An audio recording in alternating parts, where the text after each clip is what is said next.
my parents' house and I made them a really quick steak and some Gorgonzola walnut green beans. I did candy those green beans.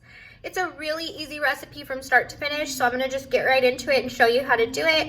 I hope you make it this weekend for your dad, for your husband, for your brother, whoever the dad is in your life, and I really think they're gonna enjoy it because it's a really hearty, really quick and simple meal. You can serve it with a baked potato, with carrots, glazed carrots.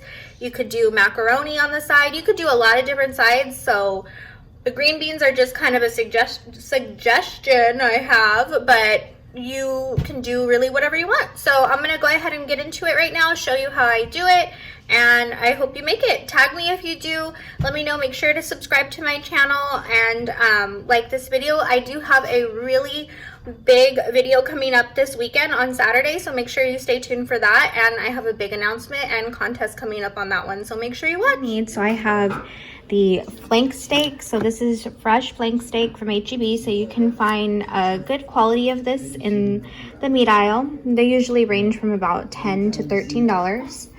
And then you do want to get real butter for this. So Land O'Lakes is what I could find, but they usually have the H-E-B brand also. And then I had already used some of these walnuts for a previous meal, so I have half of the bag. I have my lemon juice, I have some fresh parsley, and I also have the green beans and some beef stock.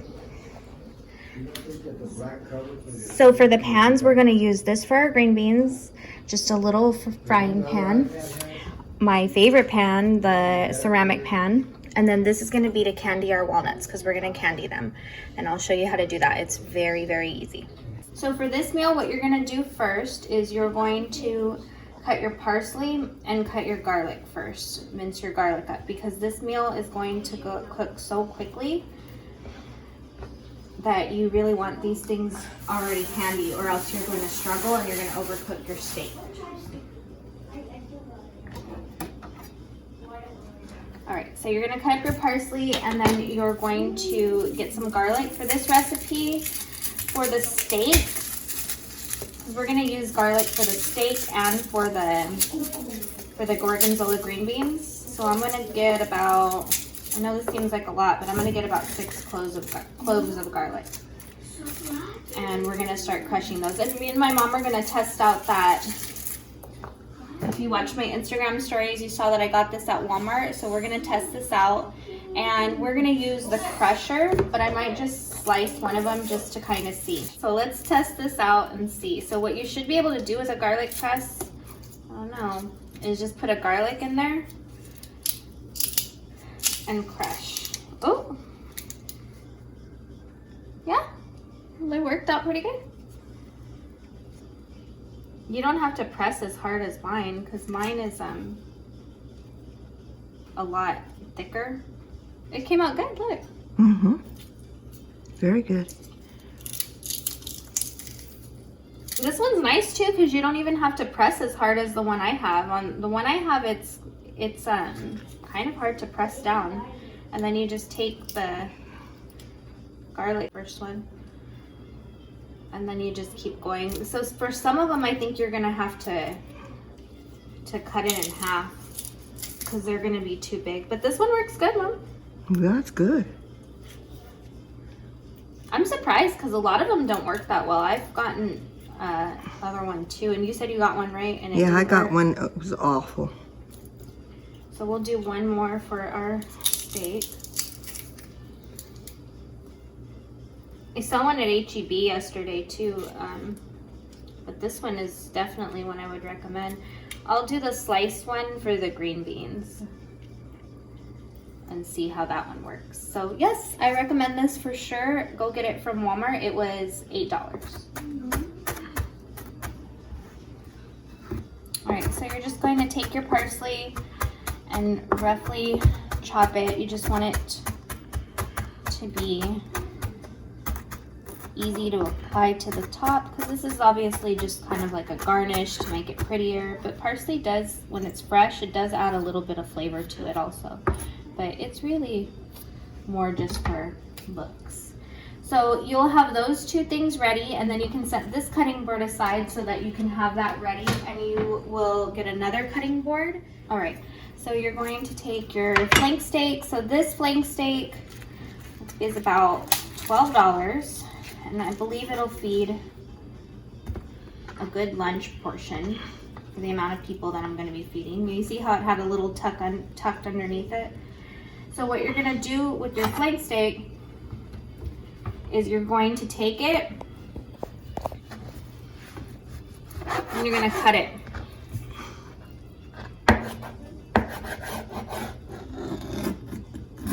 There we go. You're just going to cut it into 4 even as possible sections. And then we are going to salt and pepper this. And on both sides. So we're just gonna add some salt and pepper.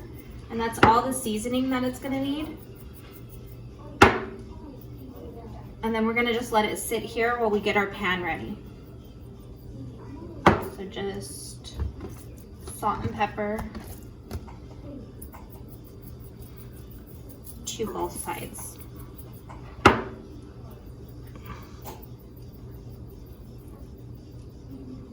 All right, so you're gonna wanna make sure your oven is at 385, around there. And then with this pan, your ceramic pan, you are going to go ahead and put this on medium. You're going to take your olive oil and just like I kind of always show you, just go about twice around the pan. But for this one, you are also going to add some butter. You're just going to take your butter, and look how cute this Lando Lakes came in individual packages of half butter, and that's all you need. You're going to just need half a stick of butter for this, and you're going to just apply the butter. Now make sure you apply the butter fairly quickly after you add the oil, because if you don't, of course, it's going to splatter and get all over you and cause a huge mess. And I should have opened this before I started filming. But there we go. So make sure that those two melt together. It seems like a lot, but that's a lot of steak, and you're gonna go ahead and want it to cook in that so it cooks really evenly on both sides. Okay, so I was not able to record this part of putting it in, and I really do apologize, but basically you just wait for it to be ready, for the pan to be ready. You put all of the steaks in here and you let them have some space between so that they can brown really easily. This has been in for just a couple of seconds, so once it gets brown on the side, we're going to go ahead and flip it over, and then we're going to brown the other side, and then we're going to put it in the oven. It cooks really quickly, so you're going to want to make sure you do use a meat thermometer once it's in the oven, because we want it to get to 125. Because I know most people are the same, but I like my steak medium rare, and that's what we're looking for here on flank steak, because it can get really messed up quickly on flank steak. It's a really tough cut of meat if you overcook this, so this is gonna go really quick. So what you're looking for is this nice brown on this side, and you don't want it to be too brown, you just want it to have a little nice sear. You could even have let it go a little more than that, but I'm so afraid of overcooking the steak that I would rather just do like a light sear on it. So we're gonna go ahead and let it go a little further. And then in just a minute, it's gonna be done on that side, and we're gonna go ahead and put it into the oven. And the oven should be preheated by now and ready to go for you, because once you put it in the oven, you really have to watch it so that way it does not get tough. All right, so it is ready to go. On both sides, we're just looking for that nice brown right there. And we're gonna go ahead and pop this into the oven. And remember that it's only gonna cook in the oven for just a few minutes, and we're gonna check the temperature in just a couple of minutes, maybe 1 or 2 minutes, and make sure the temperature is gonna reach 125. So I'm gonna show you that. What is wrong with me? I'll show you that in just a minute, how to get this to 125 and know your steak is ready to go. All right, so it doesn't look ready to me at all, but we're just gonna check the internal temperature. And you're gonna wanna go in one of the fattiest parts of it.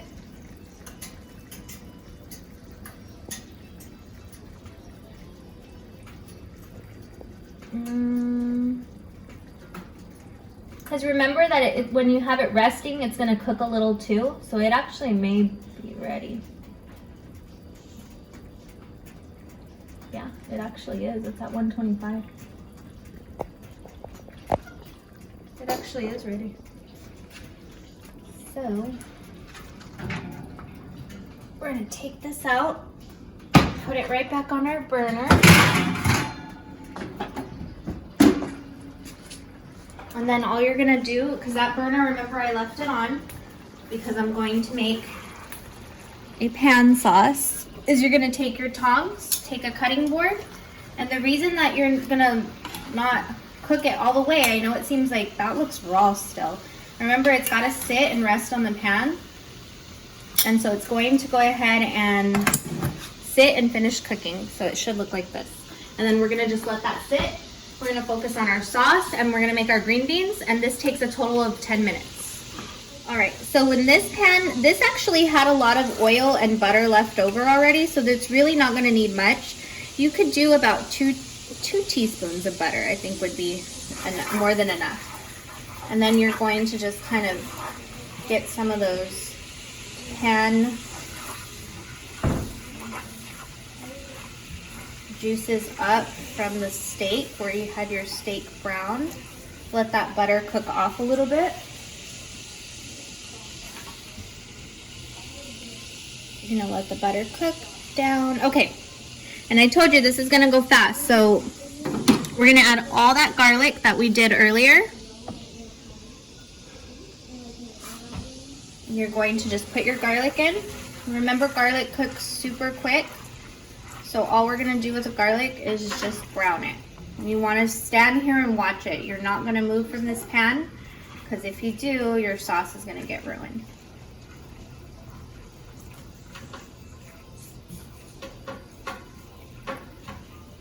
You should be able to smell it.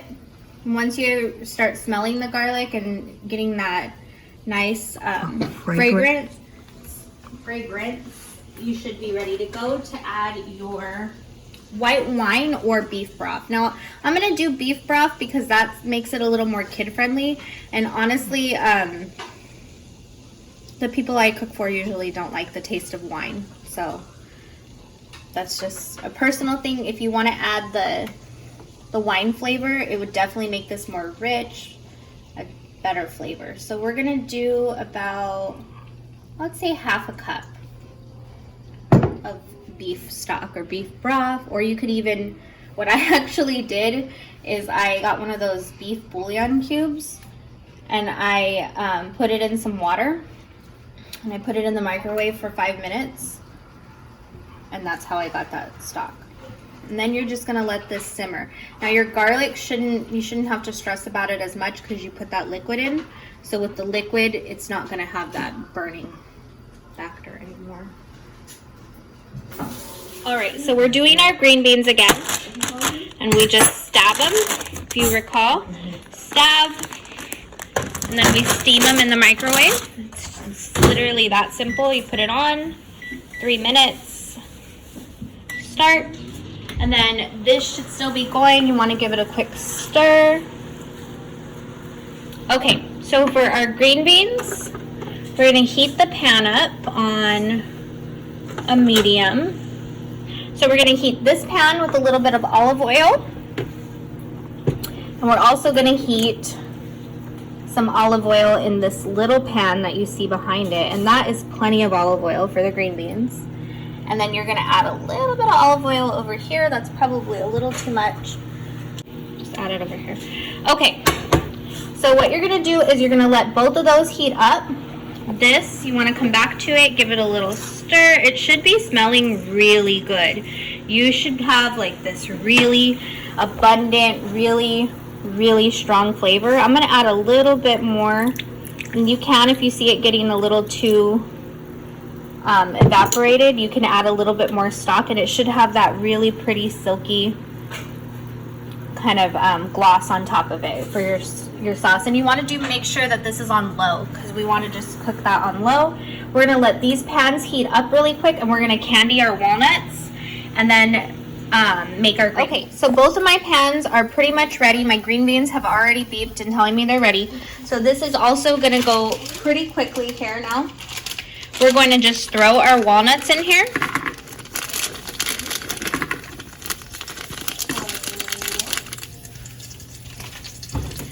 And you're just going to let them kind of cook off here.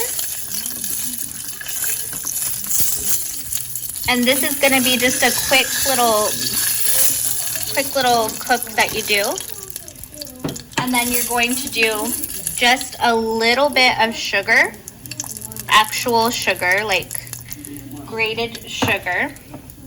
And then you're going to take the smallest amount of water. And I'm sorry, I should have had this ready. But you're just gonna take a little bit of water.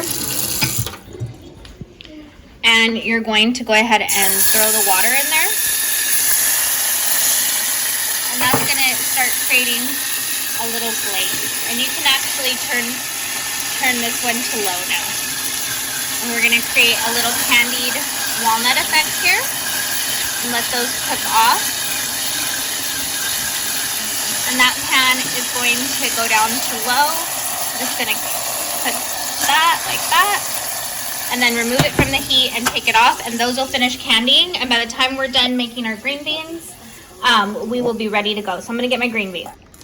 Okay, so you're gonna add your green beans, and remember that that bag has a lot of moisture, so be really careful because you can definitely burn yourself. All right, and then you're immediately going to add in your garlic. And I cut those little pieces of garlic in half. I was gonna use the slicer, but I actually think that that'll just be kind of overbearing in this, so I'm gonna continue to use the crusher. So we'll have to test the slicer out for you another day. I'm doing 2 cloves of garlic in here. You can do less or more depending on what you like. And I do like this one. I think it's a pretty good quality one, especially for the price. But it could be just because I'm used to mine. I like mine better. But that one is pretty good for the price especially. So you're just going to blend your garlic in there. Let that cook a little bit. And I have this on medium so that it doesn't overcook because you want those green beans to still have that good crunch. That should be nice and fragrant again so that you can smell it. And that's how you know the garlic is ready for you to add your other ingredients. So you're going to go ahead and add some lemon. We had that pre-squeezed already. And I would say just half a lemon, or even less, depending on if you like the flavor of that or not. But your lemon is also gonna help brighten those up again too. So you're just gonna let those cook for a second and blend together. Now you should be able to see that these are candied. They have that nice glaze over them now. And I'm gonna give these, you don't have to do this, you can keep them whole, but I'm gonna give them a quick chop because they're kind of big. But they have that really pretty glaze, as you can see.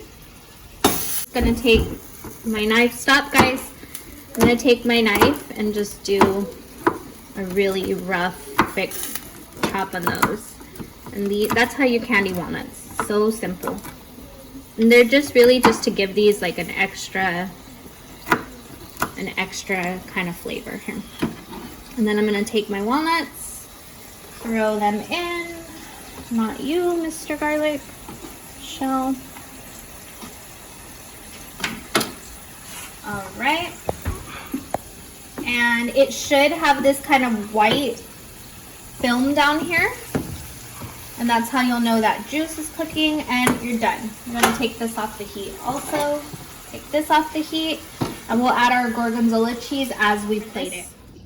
I already have cut some, but you can see how good it looks. You can tell that it came out perfect, that it's not overcooked. Now, if you don't like your steak this rare, you can put it back in the pan because it's gonna cook with some of those juices. If you like it this rare, you can go ahead and just eat it like this and then pour the sauce over. But it's really gonna be your preference. Just remember, don't overcook it if you put it back in the pan because it can definitely overcook. You want it in there for just a minute or two. But I really would suggest if you haven't tried eating your steak like this, try it. Eat your steak like that. It's really good. You can see this one came out a little bit more well done. So this one I'll use for my dad because he likes it a little bit more well done. But I promise you this is the best part of the steak if you eat it like that. But some people don't like it like that. I know my dad likes it more like this. So you can kind of see here that I overcooked on a little, for my preference, a little bit on this one. All right, so we're gonna add this back to the pan. All right, so we're gonna add our steak back. And this is just to get a really nice flavor on top of that steak. And again, if you like it rare, I wouldn't suggest putting it back in. I would just serve the sauce over. And then you're going to just kind of coat it with all of the butter. And then I'll show you how to serve that. And now you're gonna add some Gorgonzola, because this pan should not be so hot anymore. And you're just gonna add some Gorgonzola. And Gorgonzola is super strong in flavor, so I know that looks like I didn't add a lot, but honestly, that's a lot. Right, Mom? Mm-hmm. Because that has got a super pungent, super, just, strong. It's flavorful, yeah. So that is more than enough. But it's gonna pair so well and nice with that steak. Gorgonzola with steak is so good. So I will plate this, and that's it. You're ready to go and serve. All right, so to plate it, you can do kind of a fancy plate if you're trying to serve your dad or your husband for Father's Day, and do the nice cuts for him, like the best looking ones. Serve him like that. And then you can take a spoon and take a little bit of that butter sauce and just kind of pour that really pretty over the plate here. Butter and garlic. And then some of that extra parsley that I had, I'm just going to put it on top so it'll look even prettier. And then you can take your green beans and make that as pretty as you'd like as well. So it has that yummy cheese flavor, but it's not overbearing. And then those yummy candy walnuts. And that's it. And you could also serve this with a baked potato. That would be really good. So steak, baked potato, and green beans. Or you could serve it with another hearty side. But this is it. This is the final result.